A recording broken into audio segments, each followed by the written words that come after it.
आज जो हम लोग देखने वाले हैं वो है भारत की अवस्थिति एवं विस्तार से संबंधित पार्ट 4। इसके पार्ट 1, 2 और 3 पहले ही अपलोड कर दिए जा चुके हैं। अगर आप उसे नहीं देखें तो सबसे पहले जाके उसे देख लें, जो कि ज्योग्राफी एमसीक्यू के प्लेलिस्ट में आपको मिल जाएगा। इसमें हम लोग देखने वाले हैं उन संभावित प्रश्नों को जो भारत की अवस्थिति में विस्तार से बन सकते हैं, और साथ ही उन प्रश्नों को भी देखेंगे जो पिछले प्रतियोगी परीक्षाओं में बहुत बार पूछे जा चुके हैं। साथ ही समझने का कोशिश करेंगे हम लोग मैप के माध्यम से भी। तो आइए हम लोग सेशन को शुरू करते हैं बिना देर किए हुए। सबसे पहला प्रश्न है कि भारत के भौगोलिक मानचित्र कौन तैयार करता है। देखिए एसएससी 2011 में ये प्रश्न को पूछा गया, बहुत बार ये प्रश्न रिपीट भी हुआ है दूसरे एग्जाम में। तो भारत के भौगोलिक मानचित्र कौन तैयार करते हैं, ये प्रश्न पूछा गया। कौन करते हैं भौगोलिक मानचित्र तैयार? आपके ऑप्शन है भारतीय भूवैज्ञानिक सर्वेक्षण, भारतीय भौगोलिक सर्वेक्षण, रक्षा मंत्रालय या फिर भारतीय सर्वेक्षण विभाग।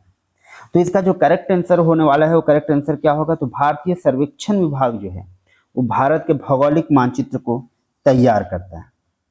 भारतीय सर्वेक्षण विभाग भारत के नक्शे बनाने और सर्वेक्षण करने वाली केंद्रीय एजेंसी है। इसका गठन का बात करें तो गठन हुआ है इसका 1767 ईस्वी में ब्रिटिश ईस्ट इंडिया कंपनी के क्षेत्रों को संगठित करने के लिए किया गया था। कब किया गया था गठन इसका? तो गठन किया गया है 1767 ईस्वी में। क्यों किया गया था? तो ब्रिटिश ईस्ट इंडिया कंपनी का जो क्षेत्र था उसको संगठित करने के लिए इसका भारतीय सर्वेक्षण विभाग का गठन किया गया। नेक्स्ट हम लोग प्रश्न देखते हैं। नेक्स्ट प्रश्न हम लोगों का, भारत के अपने पड़ोसी देशों के मध्य अंतरराष्ट्रीय सीमा का आरोही क्रम पूछा गया। अंतरराष्ट्रीय सीमा का आरोही क्रम पूछा गया है 2019 में। यह प्रश्न मध्य प्रदेश पीसीएस में पूछा गया। आरोही क्रम पूछा गया मतलब बढ़ते क्रम में आपको सजाना है। 4 ऑप्शन दिए हुए हैं, चीन, बांग्लादेश, पाकिस्तान, नेपाल। दूसरा है नेपाल, पाकिस्तान, चीन, बांग्लादेश। और ये 4 देशों के बारे में आपसे पूछा गया है। 4 देश हैं, चीन, बांग्लादेश, पाकिस्तान और नेपाल। तो हम लोग ये जानते हैं कि सबसे ज़्यादा सीमा जो है वो भारत किसके साथ बनाता है? तो बांग्लादेश के साथ बनाता है। अब बांग्लादेश के साथ सीमा ये कितना बनाता है? तो 4096 किलोमीटर का ये सीमा बनाता है बांग्लादेश के साथ, ये हम लोग जानते हैं। तो अंत में तो बांग्लादेश होगा। आपका ऑप्शन नंबर बी या ऑप्शन नंबर क्या होना चाहिए? डी होना चाहिए। अब इन चारों में सबसे कम सीमा किसके साथ बनाता है? तो चीन, पाकिस्तान, बांग्लादेश और नेपाल में सबसे कम सीमा वो बनाता है नेपाल के साथ। मतलब आपका करेक्ट आंसर कौन हो जाएगा? Option number B. नेपाल के साथ जो बाउंड्री शेयर करता है वो होता है 1751 किलोमीटर। कितना होता है? 1751 किलोमीटर का बाउंड्री शेयर करता है वो नेपाल के साथ। और सबसे अधिक किसके साथ करता है? तो बांग्लादेश के साथ करता है, जो कि 4096 किलोमीटर है। अगर हम भारत नेपाल के साथ बाउंड्री का बात करें तो 1751 किलोमीटर है। भारत और पाकिस्तान की बाउंड्री का बात करें तो ये है 3323 किलोमीटर। और वहीं हम भारत और चीन का बॉर्डर का बात करें तो ये है 3488 किलोमीटर। मतलब सबसे कम चारों में हो गया आपका नेपाल पहला, दूसरा पे हो गया पाकिस्तान 3323 किलोमीटर के साथ, तीसरा में हो गया चीन जो 3488 किलोमीटर है, और भारत और बांग्लादेश का सीमा हम जान रहे कितना? 4096 किलोमीटर। तो आपको ऐसे अरेंज कर देना है आरोही क्रम। नेक्स्ट अगर हम लोग प्रश्न देखें तो बोल रहा है 8 डिग्री चैनल। 8 डिग्री चैनल जो है निम्नलिखित में से किसको पृथक करता है? ये प्रश्न पूछे गए। तो किसको पृथक करता है? पहला ऑप्शन है कि भारत और श्रीलंका को। दूसरा है लक्षद्वीप और मालदीव से, लक्षद्वीप और मालदीव को ये अलग करता है। तीसरा है अंडमान को निकोबार से। नेक्स्ट है इंदिरा पॉइंट को इंडोनेशिया से।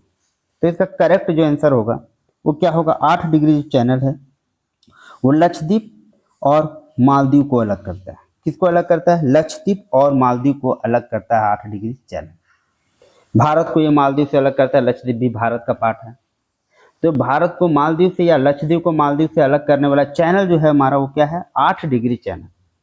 इसे स्थानीय स्तर पर इसे क्या करते हैं? आडीगिरी कंदू, आडीगिरी कंदू भी कहा जाता है ये 8 डिग्री चैनल को। पाक स्टेट जो है, पाक स्टेट कहाँ पे है? तो पाक स्टेट भारत और श्रीलंका को अलग करने वाला है। पाक स्टेट हम लोग जानते हैं क्या है कि भारत और श्रीलंका को अलग करता है। तो हम लोग देखते हैं मैप में ये 8 डिग्री चैनल को देखने का कोशिश करते हैं मैप में। देखिए ये है 8 डिग्री चैनल, ये क्या है 8 डिग्री चैनल, 8 डिग्री चैनल किसको अलग कर रहा है, तो ये मालदीव को अलग कर रहा है मिनिकॉय से, ये लक्षद्वीप का ही पार्ट है। तो 8 डिग्री चैनल जो है लक्षद्वीप को मालदीव से अलग करता है, याद रखेंगे 8 डिग्री चैनल किसको अलग करता है, तो लक्षद्वीप को मालदीव से अलग करता है। 9 डिग्री चैनल की बात करें, देखिए ये आपका 9 डिग्री चैनल, ये वाला जो मिनिकॉय को लक्षद्वीप से अलग कर रहा है। 9 डिग्री चैनल क्या कर रहा है, तो मिनिकॉय को अलग कर रहा है किससे, लक्षद्वीप से, मिनिकॉय को लक्षद्वीप से अलग कर रहा है। साथ ही हम लोग देखते हैं ये 10 डिग्री चैनल, ये अक्षांश है, जो 8 डिग्री 9 डिग्री और 10 डिग्री हम लोग देख रहे हैं, ये क्या है अक्षांश रेखा है। तो ये 10 डिग्री चैनल जो है, ये 10 डिग्री चैनल देखिए ये किसको अलग करता है, तो ये अलग करता है अंडमान को, किसको, अंडमान को अलग करता है किससे, निकोबार से। किससे अलग करता है, तो निकोबार से अलग करता है। तो ये तीनों आप याद रखिए, 8 डिग्री 9 डिग्री और 10 डिग्री, बार बार एग्जाम में आते हैं। 8 डिग्री चैनल किसको अलग कर रहा है, तो लक्षद्वीप को मालदीव से अलग कर रहा है। 9 डिग्री चैनल किसको कर रहा है, तो मिनिकॉय को लक्षद्वीप से अलग कर रहा है। और 10 डिग्री चैनल की बात करें तो निकोबार को अंडमान से अलग करता है। नेक्स्ट हम लोग प्रश्न देखते हैं। नेक्स्ट प्रश्न पूछा गया है, निम्नलिखित में से कौन सा राज्य नेपाल के साथ सीमा साझा नहीं करता है, नेपाल के साथ सीमा साझा कौन नहीं करता है। आपके ऑप्शन दिए गए हैं, बिहार है, उत्तर प्रदेश है, पश्चिम बंगाल है या फिर असम है। तो बिहार बिल्कुल नेपाल के साथ ही बाउंड्री शेयर करता है, ये तो करेक्ट है। उत्तर प्रदेश भी नेपाल के साथ अपना बाउंड्री शेयर करता है। पश्चिम बंगाल भी नेपाल के साथ बाउंड्री शेयर करता है।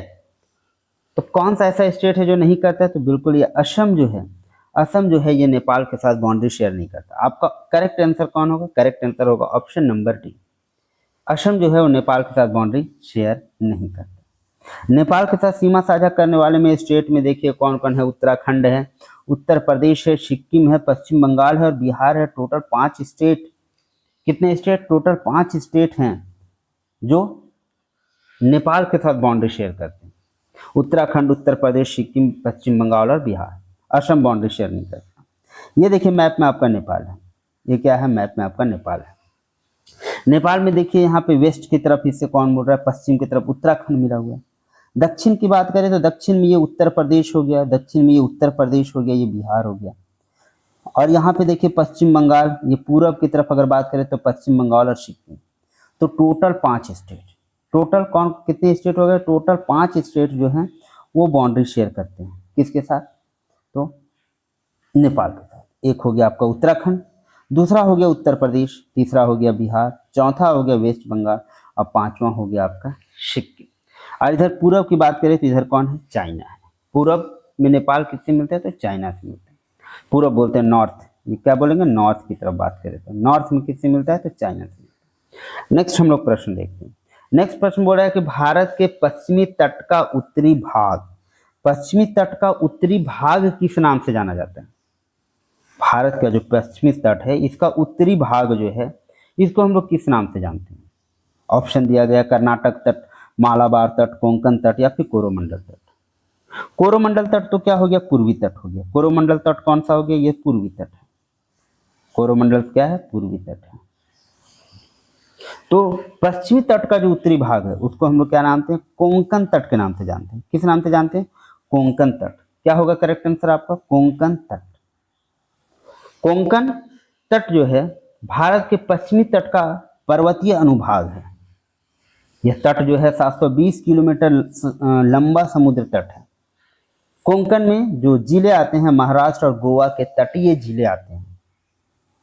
प्राचीन काल का सप्त कोंकण वर्तमान में कोंकण से ज्यादा बड़ा है। इसका उल्लेख सह्याद्री खंड में भी किया गया और उसे क्या बोला जाता था, परशुराम क्षेत्र कहा गया। सप्त कोंकण, ये कोंकण अलग है, सप्त कोंकण जो है वो एरिया और ज्यादा बड़ा था। तो अगर हम लोग पश्चिमी तट का उत्तर भाग की बात करें तो पश्चिमी तट का उत्तर भाग जो है वो कौन है, तो कोंकण कोस्ट। ये देखिए पश्चिमी तट है आपका। इसमें जो उत्तरी भाग है इसको हम लोग बोल रहे हैं कोंकण तट। यहाँ से यहाँ तक फैला हुआ है कोंकण तट। इसमें महाराष्ट्र और गोवा के तटीय जिले आते हैं। कोंकण तट के नीचे का बात करें तो ये हो गया मालाबार कोस्ट। क्या हो गया, मालाबार कोस्ट। और ये पूरब की तरफ अगर बात करें तो कोरोमंडल कोस्ट हो गया, तमिलनाडु और आंध्र प्रदेश वाला जिला कोरोमंडल कोस्ट हो गया। उसके बाद यहाँ पे कोरोमंडल कोस्ट के बाद होता है नॉर्थन सरकार तट, इसको क्या बोलते हैं, देखिए यहाँ से यहाँ फैला हुआ नॉर्थन सरकार तट। और उसके बाद देखिए ये वाला जो तट है उसको बोलते हैं उत्कल कोस्ट, क्या बोलते हैं, उत्कल कोस्ट। तो ये पश्चिमी और पूर्वी कोस्ट है, ये पहले भी बता दिया जा चुका है, बहुत बार इसको हम लोग रिवाइज कर चुके हैं।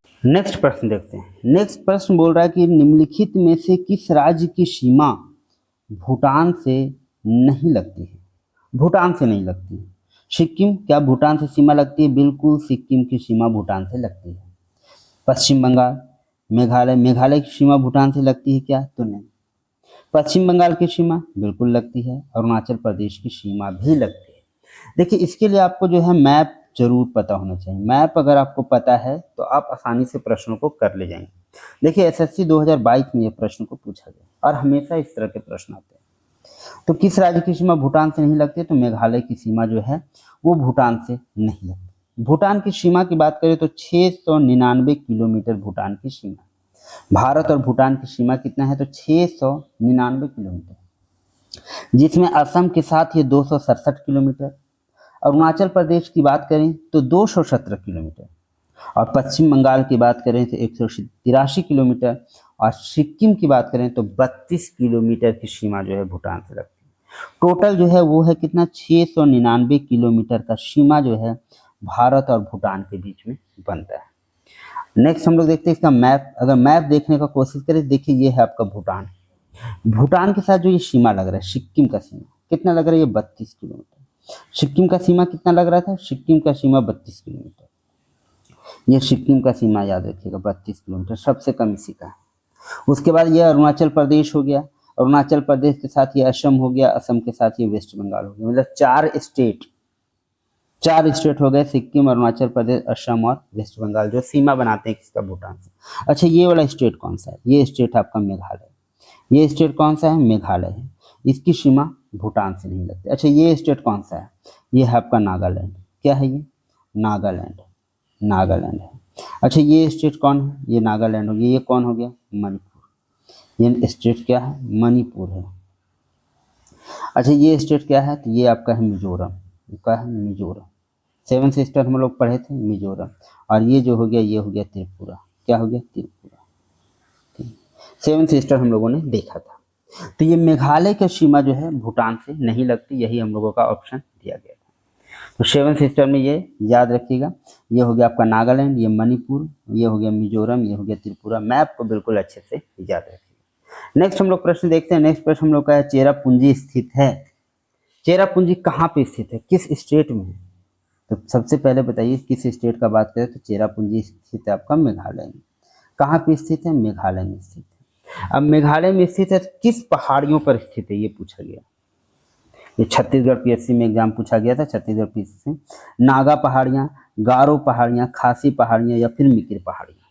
तो चेरापूंजी जो आपका स्थित है वो खासी पहाड़ियाँ पे स्थित है। गारो, खासी और जयंतियाँ, ये 3 पहाड़ियाँ पाई जाती है मेघालय में। कौन कौन, गारो, खासी और जयंतियाँ पहाड़ियाँ, जिसमें कि खासी पहाड़ियाँ पर स्थित है ये चेरापूंजी। चेरापूंजी का बात करें तो मेघालय में स्थित है। यहाँ लगभग 1138 सेंटीमीटर वार्षिक वर्षा होती है, जो कि पूरे विश्व में सर्वाधिक है। अभी हालांकि मासिन राम सबसे ज़्यादा वर्षा वाला स्थान पूछा जाए तो मासिन राम है, लेकिन मासिन राम से पहले चेरापूंजी का स्थान था। 1138 सेंटीमीटर वर्षा होता है, जिस पूरे विश्व में प्रथम स्थान पे था। अब यह स्थान जो है मासिन राम को प्राप्त हो गया। चेरापूंजी 1484 मीटर, फीट में बात करें तो 4869 फुट की औसत ऊंचाई पर स्थित है। यह खासी हिल्स के दक्षिण हिस्से में एक पठार पर स्थित है आपका चेरापूंजी। किसके दक्षिण हिस्से में, तो खासी हिल्स के दक्षिण हिस्से में। यही प्रश्न आपका पूछा गया था। जिसके सामने की ओर बांग्लादेश के मैदानी इलाके पड़ते हैं। यह पठार आसपास की घाटियों के ऊपर 600 मीटर की ऊंचाई पर है। चेरापूंजी के दक्षिण पश्चिम और पूर्वोत्तर मानसून के हवाएं दोनों ओर से आती है। दक्षिण पश्चिम मानसून और पूर्वोत्तर मानसून की हवाएं दोनों ओर से आती है, जिसके कारण एक लंबा मानसून सीजन बन जाता है चेरापूंजी में। यह खासी हिल्स के उस ओर पड़ता है जहां हवाओं पर सबसे हवाओं का सबसे अधिक जोर पड़ता है। पूर्वोत्तर की ओर से ब्रह्मपुत्र घाटी से आने वाली मानसूनी वर्षा लाती है। पूर्वोत्तर हवाएं जो है ब्रह्मपुत्र घाटी से आती है और मानसूनी वर्षा लाती है। तो ये है खासी हिल्स में स्थित है। अब हम लोग देखते हैं मैप में। ये देखिए ये कौन सा स्टेट है, ये है मेघालय। ये देखिए कौन सा स्टेट है, मेघालय। यहाँ पे 3 पर्वत, एक हो गया गारो, खासी और जयंती। तो यही खासी पर्वत पर आपका क्या स्थित है, चेरापूंजी। यही खासी पर्वत पर आपका चेरापूंजी, खासी हिल्स इस पे, कहाँ पे, चेरापूंजी। देखिए यहाँ पे चेरापूंजी का स्थान ये कहाँ पर है, तो ये खासी हिल्स में। याद रखेंगे खासी हिल्स, और मैप भी आप साथ में देखते चलेंगे। मैप से आपका जो है दिमाग में बहुत लंबे समय तक याद रहेगा। खासी हिल्स क्या है, चेरापूंजी कहाँ है, मेघालय कहाँ है। ये देखिए खासी हिल्स का कुछ झलक, ये खासी हिल्स है, खासी हिल्स है। नेक्स्ट हम लोग प्रश्न देखते हैं। नेक्स्ट प्रश्न हम लोग का है संरचनात्मक रूप से मेघालय क्षेत्र किसका भाग है। संरचनात्मक रूप से अगर बात किया जाए तो मेघालय क्षेत्र किसका भाग है। एनडीए 2016 में प्रश्न पूछा गया है। तो संरचनात्मक रूप से मेघालय क्षेत्र जो है शिवालिक पर्वतमाला का है, दक्कन का पठार का है, वृहत हिमालय का है या फिर अरावली पर्वतमाला का है। तो संरचनात्मक रूप से ये दक्कन के पठार का भाग है। कौन, मेघालय। किसका भाग है, दक्कन के पठार का। संरचनात्मक रूप से दक्कन का पठार जिसे विशाल प्रायद्वीपीय पठार भी बोलते हैं, भारत का एक विशालतम पठार है। दक्षिण भारत का मुख्य भूभाग इसी पठार पर स्थित है। इसकी आकृति की बात करें तो ये त्रिभुजाकार आकृति है। उत्तर में इसका सीमा निर्धारण होता है सतपुड़ा और विंध्याचल पर्वत श्रृंखलाओं के द्वारा। पूर्व और पश्चिम में इसका जो श्रृंखला सीमा निर्धारण होता है वो पूर्व और पश्चिमी घाट के द्वारा होता है। हम लोग पहले भी इसको मैप में देख कर समझ चुके हैं दक्कन के पठार को। अगर आपने पिछले वीडियो को नहीं देखा है तो पहले उसे देख लें। मुझे ये पक्का विश्वास है कि भारत की अवस्थितियों में विस्तार से संबंधित सारे प्रश्न जो है आपके बिल्कुल आसानी से हो जाएंगे। नेक्स्ट हम लोग प्रश्न देखने वाले हैं। निम्नलिखित में से कौन सा भारत का जुड़वां शहर नहीं है। जुड़वा शहर नहीं है। अहमदाबाद और गांधीनगर, अहमदाबाद और गांधीनगर ये जुड़वा शहर है क्या, तो बिल्कुल ये है, ये जुड़वा शहर है। धुबली और धारवाड़ तो ये भी आपका जुड़वा शहर है। त्रिशूल और तिरुवल्ला ये नहीं है, ये जुड़वा शहर नहीं है। त्रिशूल और तिरुवल्ला जो है जुड़वा शहर नहीं है। कटक और भुवनेश्वर ये भी जुड़वा शहर आपका है। तो जुड़वा शहर हो गया आपका अहमदाबाद और गांधीनगर, हुबली और धारवाड़, कटक और भुवनेश्वर। लेकिन त्रिशूल और तिरुवल्ला इसको जुड़वा शहर नहीं कहते हैं। तो ये आपका हम लोग है गया कि त्रिशूल और तिरुवल्ला जो है भारत का जुड़वा शहर नहीं, बाकी सभी जो है वो जुड़वा शहर है। नेक्स्ट हम लोग प्रश्न देखते हैं। नेक्स्ट प्रश्न बोला गया है कि 23.5 डिग्री नॉर्थ या फिर कर्क रेखा भारत के राज्य से होकर गुजरती है। 4 ऑप्शन दिए गए हैं। एसएससी 2022 में ये प्रश्न पूछा गया। बहुत ही आसान सा प्रश्न, हम लोग इसको बार बार देख चुके हैं अभी तक की। कर्क रेखा कितने राज्यों से होकर गुजरती है, तो टोटल 8 राज्य हैं। टोटल 8 राज्य हैं जिससे होकर कर्क रेखा गुजरती है। अब 8 राज्य में क्या पंजाब से गुजरती है, बिल्कुल नहीं। महाराष्ट्र से गुजरती है नहीं। केरल से गुजरती है नहीं। कहाँ से गुजरती है, छत्तीसगढ़ से गुजरती है। अब इसको मैप में हम लोग देख लेते हैं। ये कर्क रेखा को बार बार हम लोग देख चुके हैं मैप। ये देखिए कर्क रेखा गुजर रहा है कहाँ से, गुजरात हो गया, फिर राजस्थान हो गया, मध्य प्रदेश हो गया, छत्तीसगढ़ हो गया, झारखंड हो गया, पश्चिम बंगाल हो गया, त्रिपुरा हो गया या फिर मिजोरम। इसको आप इस तरह से भी याद रखेंगे कि पश्चिम से पूरब भी सजाने देता है, पश्चिम से पूरब भी सजाने देता है, पूरब से पश्चिम भी सजाने देता है। इस तरह के भी प्रश्न एग्जाम में देखने को मिले। तो आप बिल्कुल इसको क्रम वाइज याद रखेंगे। इसको याद रखने के लिए हम लोग ट्रिक्स देखे थे। मित्र पर गमछा झार, जिसका मिजोरम हो गया, त्र से त्रिपुरा हो गया, प से पश्चिम बंगाल हो गया, र से राजस्थान हो गया, ग से गुजरात हो गया, म से मध्य प्रदेश हो गया, छ से छत्तीसगढ़ हो गया और झार से हो गया आपका झारखंड। झार से क्या हो गया, झारखंड। तो पूरब पश्चिम और पश्चिम से पूरब ये सारे आपको बिल्कुल याद रखने हैं, बार बार देख के। बहुत बार हम लोग कर्क रेखा को देख चुके हैं। नेक्स्ट हम लोग प्रश्न देखते हैं। नेक्स्ट प्रश्न बोल रहा है कि भारत में पूर्व में भारत की सीमा किन देशों से लगती है। देखिए ये भी एसएससी में प्रश्न पूछे कि पूर्व में जो भारत की सीमा है वो कौन कौन देशों से लग रही है। आपके सामने ऑप्शन है पाकिस्तान और अफगानिस्तान। इससे लगेगी क्या, बिल्कुल नहीं, ये पूर्व में तो है ही नहीं। ये क्या है, उत्तर पश्चिम में। चीन, नेपाल और भूटान, तो ये भी गलत हो जाएगा। नेपाल और भूटान आपके पूर्व में नहीं। भूटान और अफगानिस्तान ये भी आपका गड़बड़। कौन आपका करेक्ट आंसर होगा, म्यांमार और बांग्लादेश।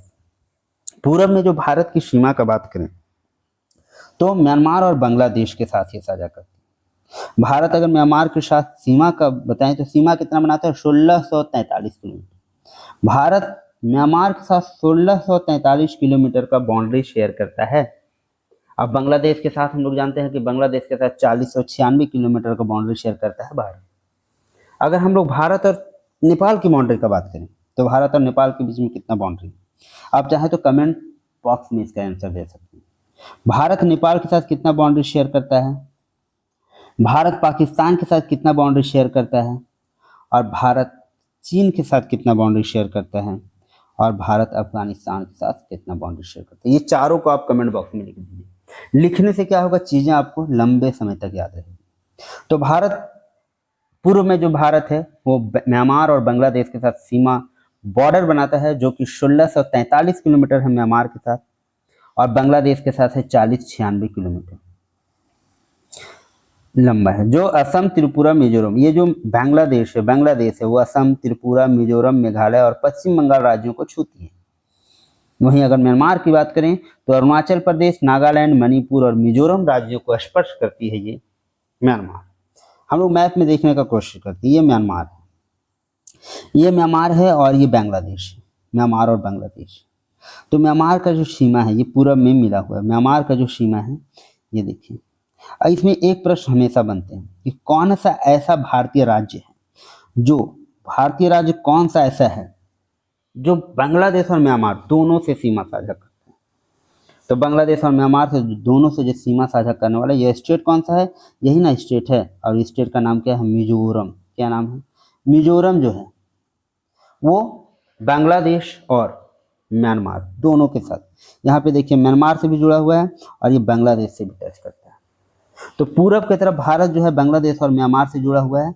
अब इसमें से कौन कौन स्टेट है, देखिए त्रिपुरा हो गया, ये हो गया आपका मिजोरम, यहाँ पे मणिपुर है, मणिपुर के ऊपर नागालैंड है, नागालैंड के ऊपर यहाँ पे असम है, असम यहाँ ऊपर अरुणाचल प्रदेश है, यहाँ मेघालय है। ये सारी चीज़ें आपको बता दी गई है। तो कौन सा स्टेट जो बांग्लादेश और म्यांमार के साथ बाउंड्री शेयर करता है, तो ये हो गया आपका मिजोरम। नेक्स्ट हम लोग प्रश्न देखते हैं। नेक्स्ट प्रश्न हम लोगों का है कि भारतीय रेगिस्तान के बारे में निम्नलिखित में से कौन सा कथन सही है। भारतीय रेगिस्तान के बारे में बोल रहा है। भारतीय रेगिस्तान जिसको हम लोग क्या बोलते हैं, थार डिजर्ट। भारतीय रेगिस्तान को क्या बोलते हैं हम लोग, थार डिजर्ट, थार रेगिस्तान, थार मरुस्थल। तो बोल रहा है भारतीय रेगिस्तान अरावली पहाड़ियों के पश्चिम किनारे पर स्थित है। बिल्कुल, ये अरावली पहाड़ियों के पश्चिम किनारे पर स्थित है। इस क्षेत्र में प्रति वर्ष जो है 150 मिलीमीटर से बहुत कम वर्षा होती है। बिल्कुल 140 मिलीमीटर के आसपास यहाँ पे वर्षा होती है। और लूनी इस क्षेत्र की एकमात्र बड़ी नदी है। बिल्कुल, ये भी रेगिस्तान में ही गायब हो जाती है। लूनी इस क्षेत्र की एकमात्र बड़ी नदी लूनी। तो इस तरह से ये सारे ऑप्शन जो है बिल्कुल सही है। भारतीय रेगिस्तान जिसे थार रेगिस्तान भी कहा जाता है, अरावली पहाड़ियों के पश्चिम में स्थित है। दूसरा कथन बोल रहा है कि 150 मिलीमीटर से कम वर्षा, बिल्कुल ये भी सही है। तीसरा कथन लूनी नदी इस रेगिस्तान की प्रमुख नदी है। तीनों कथन बिल्कुल सही है। आइए हम लोग मैप में देखने का कोशिश करते हैं थार डिजर्ट को। ये देखिए थार डिजर्ट, भारतीय रेगिस्तान, ये आपका देखिए अरावली रेंज है, इसके पश्चिम में बिल्कुल स्थित है, वेस्ट में इसके स्थित है अरावली रेंज। तो ये वेस्ट में स्थित है। यहाँ पे लूनी नदी जो है ये भी, यहाँ पे मुख्य नदी कौन है, वो लूनी रिवर है। लूनी रिवर यहाँ का मुख्य है, जो रेगिस्तान में ही गायब भी हो जाती है। तो ये सारा मैप में आप देखें थार डिजर्ट को। नेक्स्ट हम लोग प्रश्न देखते हैं। नेक्स्ट प्रश्न हम लोगों का है निम्नलिखित में से कौन सा सही नहीं है। एसएससी 2022 में यह प्रश्न पूछा कि कौन सही नहीं है। पूर्वी घाट का विस्तार महानदी, महानदी कहाँ पे, उड़ीसा में। महानदी है कहाँ, उड़ीसा में। पूर्वी घाट का विस्तार महानदी घाटी से दक्षिण में नीलगिरी तक है। पूर्वी घाट का विस्तार है महानदी से नीलगिरी पर्वत तक। अब पूर्वी घाट का सबसे ऊंचा शिखर महेंद्रगिरी, ये भी बिल्कुल आपका सही है। ये दोनों कथन ए और बी सही हो गए। बोल रहा है पश्चिमी घाट की ऊंचाई उत्तर से दक्षिण की ओर घटती है, नहीं घटती नहीं, ये क्या होती है, बढ़ती है। तो बोल रहा है कौन सा कथन सही नहीं है, तो ये कथन जो है आपका सही नहीं है। पश्चिमी घाट की अगर बात करें हम लोग ऊंचाई की, तो उत्तर से दक्षिण की ओर बढ़ती है, ना कि घटती है। नेक्स्ट है पश्चिमी घाट में पर्वतीय वर्षा होती है, तो बिल्कुल ये भी क्वेश्चन सही है। आपका करेक्ट आंसर जो हो जाएगा होगा option number C. Correct answer क्या होगा? Option number C. पश्चिमी घाट की ऊंचाई उत्तर से दक्षिण की ओर बढ़ती है, घटती नहीं। पश्चिमी घाट जिसे सह्याद्री पर्वत भी कहते हैं, उत्तर में महाराष्ट्र से लेकर दक्षिण में केरल तक फैले हुए हैं। और इसके विपरीत पश्चिमी घाट की ऊंचाई की बात करें तो उत्तर से दक्षिण की ओर बढ़ती है। खासकर केरल में अनायमुड़ी शिखर जो सबसे ऊंचा है, पश्चिमी घाट का अगर बात करें तो अनायमुड़ी शिखर जो कि केरल में पाया जाता है, पश्चिमी घाट के दक्षिण में पाया जाता है, जो क्या है सबसे ऊंचा है। इस यहाँ तटीय इलाके मानसून की भारी बारिश को आकर्षित करते हैं और इसलिए यहाँ पर्वतीय वर्षा होती है। तो कथन गलत हो गया यही कि पश्चिमी घाट की ऊंचाई जो घटती है, हम लोग बोल दिए घटती नहीं, क्या होती है? बढ़ती। इसको नेक्स्ट हम लोग प्रश्न देखते हैं। नेक्स्ट प्रश्न पूछा गया, निम्नलिखित में से हिमालय विशेषता का कौन सा युग्म सही है? बोला कुमायूं हिमालय। क्या सतलज और काली नदियों के बीच में कुमायूं हिमालय स्थित है? और तीसरा दूसरा बोल रहा है नेपाल हिमालय। क्या तीस्ता और दिहांग नदियों के बीच में नेपाल हिमालय स्थित है? देखिए ये प्रश्न एसएससी 2022 में पूछा गया है, तो इसका कौन सा करेक्ट होगा? तो तीस्ता और दिहांग के बीच में जो स्थित है, तीस्ता और दिहांग के बीच में स्थित है, उसको हम लोग असम हिमालय बोलते हैं। याद रखिएगा, इसको हम लोग क्या बोलते हैं? असम हिमालय बोलते हैं, असम हिमालय। तो ये तो कथन गलत हो गया। नेपाल हिमालय जो है तीस्ता और दिहांग के बीच में बिल्कुल स्थित नहीं है। कुमायूं हिमालय, हाँ, ये सतलज और काली नदियों के बीच में स्थित है। तो आपका करेक्ट कौन हुआ? Option number 1। सिर्फ 1 जो है, केवल 1 यही करेक्ट है। कुमायूं हिमालय सतलज और काली नदियों के बीच में स्थित है। कुमायूं हिमालय जो कि उत्तराखंड राज्य में स्थित है, जो सतलज और काली नदियों के बीच फैला हुआ है। यह क्षेत्र हिमालय की मध्य श्रेणी में आता है और यहाँ नंदा देवी, त्रिशूल जैसे शिखर, पर्वत शिखर यहाँ पे स्थित है। दूसरी ओर नेपाल हिमालय तीस्ता और दिहांग नदियों के बीच स्थित नहीं, बल्कि यह हिमालय का एक अलग क्षेत्र है जो नेपाल और सिक्किम के हिस्से में आता है। ये कथन पहला सही हो गया। अब हम लोग देखते हैं हिमालय का यह टाइप, ये 4 भाग में। अगर हम लोग पूरब से पश्चिम करें, पूरब से पश्चिम में अगर हिमालय का विस्तार का बात करें तो इसको 4 भागों में डिवाइड किया गया। देखिए पहला हो गया आपका पंजाब हिमालय। कौन हो गया? पंजाब हिमालय। ये है सिंधु और सतलज के बीच में, इंडस और सतलज के बीच में जो ये वाला एरिया है उसको हम लोग पंजाब हिमालय बोलते हैं। तो पंजाब हिमालय सिंधु और सतलज के बीच में स्थित है। बिल्कुल आप ध्यान रखेंगे सारी चीजों को, मैप से एग्जाम बार बार प्रश्न पूछे जाते हैं। नेक्स्ट है कुमायूं हिमालय। कुमायूं हिमालय जो है सतलज और काली नदियों के बीच में है, यही आपका प्रश्न था, तो ये बिल्कुल सही है। नेपाल हिमालय की बात करें तो नेपाल हिमालय जो है काली और तीस्ता के बीच में जो हिमालय है उसको हम लोग क्या बोलते हैं? नेपाल हिमालय। और तीस्ता और दिहांग के बीच में जो हिमालय स्थित है यहाँ तक, इसको हम लोग बोलते हैं असम हिमालय। ये 4 भाग में बांटा जाता है, पंजाब, कुमायूं, नेपाल और असम हिमालय। ये चारों आप लोग बिल्कुल याद रखेंगे। सिंधु और सतलज के बीच में है पंजाब हिमालय, सतलज और काली के बीच में है आपका कुमायूं हिमालय, काली और तीस्ता के बीच में है आपका नेपाल हिमालय, और तीस्ता और दिहांग के बीच में जो है वो है असम हिमालय। नेक्स्ट हम लोग प्रश्न देखते हैं। नेक्स्ट प्रश्न पूछा गया है, निम्नलिखित में से कौन सा राज्य, देखिए वही प्रश्न जो अभी हम लोग चर्चा कर रहे थे, बांग्लादेश और म्यांमार के साथ सीमा साझा करता है। जेपीएससी 2024 में यह प्रश्न पूछा गया, बांग्लादेश और म्यांमार के साथ सीमा साझा करने वाला कौन सा राज्य है? अगर आपको मैप पता है, मैप याद है दिमाग में, तो आपको याद आ रहा होगा कौन सा वो स्टेट है। तो वो स्टेट था मिजोरम। कौन सा स्टेट था? मिजोरम जो था एक ऐसा स्टेट जो म्यांमार के साथ भी बाउंड्री शेयर करता है और बांग्लादेश के साथ। अगर मिजोरम की सीमा की बात करें बांग्लादेश के साथ तो वो 318 किलोमीटर, जबकि वहीं म्यांमार के साथ शेयर बात करें तो 510 किलोमीटर है। और क्या है? 510 किलोमीटर म्यांमार के साथ। अन्य राज्य हो गया नागालैंड, त्रिपुरा और मणिपुर भी बांग्लादेश के साथ सीमा साझा करते हैं, लेकिन म्यांमार के साथ केवल मिजोरम की सीमा है। तो हम मेरे से प्रश्न पूछा गया था कि बांग्लादेश और म्यांमार के साथ सीमा साझा करने वाला राज्य, आपका करेक्ट आंसर होगा मिजोरम, जो कि बांग्लादेश के साथ 318 किलोमीटर और म्यांमार के साथ 510 किलोमीटर। आइए मैप में हम लोग देखते हैं, ये हम लोग का मैप, ये है यहाँ पे म्यांमार, ये आपका क्या है? म्यांमार। और ये है आपका बांग्लादेश, ये है मिजोरम की स्थिति, ये है मिजोरम की स्थिति। अब मिजोरम देखिए म्यांमार से भी टच कर रहा है और बांग्लादेश से भी सीमा साझा कर रहा है। ये आपका बांग्लादेश से कर रहा है 318 किलोमीटर 318, और ये देखिए यहाँ पे बाउंड्री ज़्यादा है, ये कर रहा है 510 किलोमीटर। किसके साथ? तो म्यांमार की तरफ। देखिए नेक्स्ट प्रश्न बोला जा रहा है कि निम्न द्वीपों के युग्मों में से कौन सा ये 10 अंश जलमार्ग द्वारा पृथक किया जाता है। बात हो रहा है 10 डिग्री चैनल का। 10 डिग्री चैनल से कौन कौन अलग होता है, तो हम लोग अभी डिस्कस करें 10 डिग्री चैनल से कौन अलग होता है, तो वो होता है अंडमान और निकोबार। कौन अलग होता है? अंडमान और निकोबार जो है वो 10 डिग्री चैनल से अलग होते हैं, जो अभी हम लोग मैप में देखे भी थे। 10 डिग्री चैनल या 10 डिग्री जल संधि भारत के अंडमान और निकोबार द्वीप समूह में छोटे अंडमान द्वीप को कार निकोबार द्वीप से अलग करने वाली संधि है, जो 10 अक्षांश उत्तर पर स्थित है, इसीलिए इसको 10 डिग्री चैनल बोलते हैं। यह लगभग 155 किलोमीटर चौड़ी है। 10 डिग्री अक्षांश के समीप पश्चिम बंगाल की खाड़ी को पूर्व में अंडमान सागर से जोड़ती है। जल संधि का काम क्या है? जो दो स्थल लैंड को अलग करना और दो जल निकाय को मिलाना।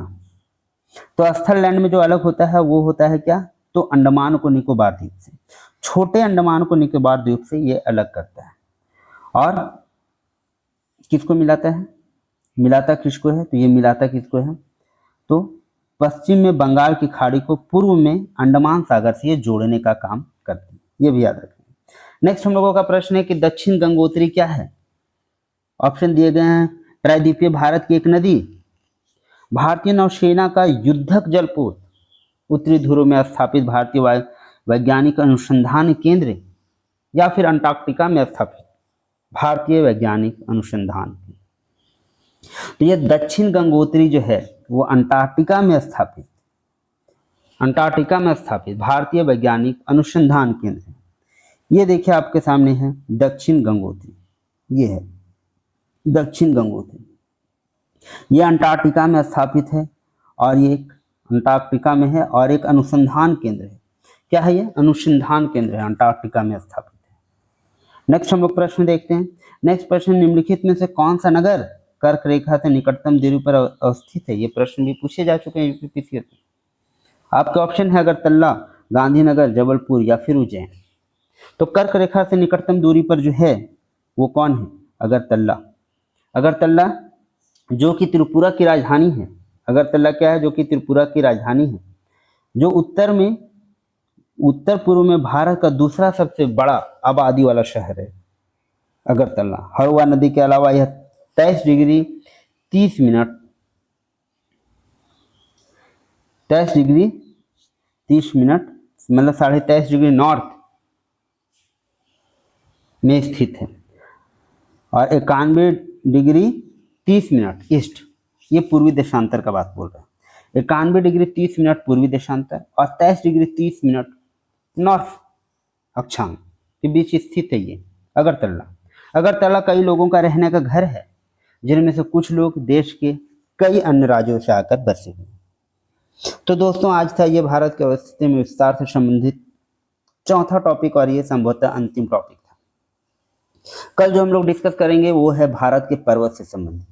अगर आप चाहते हैं कि आपका ज्योग्राफी बिल्कुल अच्छे से कंप्लीट हो मैप के सहायता से, तो आप बिल्कुल सारे वीडियो को ध्यान से देखें और मैप को बिल्कुल करते रहें। Thank you. अगर आपको वीडियो पसंद आ रही है तो चैनल को लाइक शेयर और सब्सक्राइब करना बिल्कुल ना भूलें। धन्यवाद।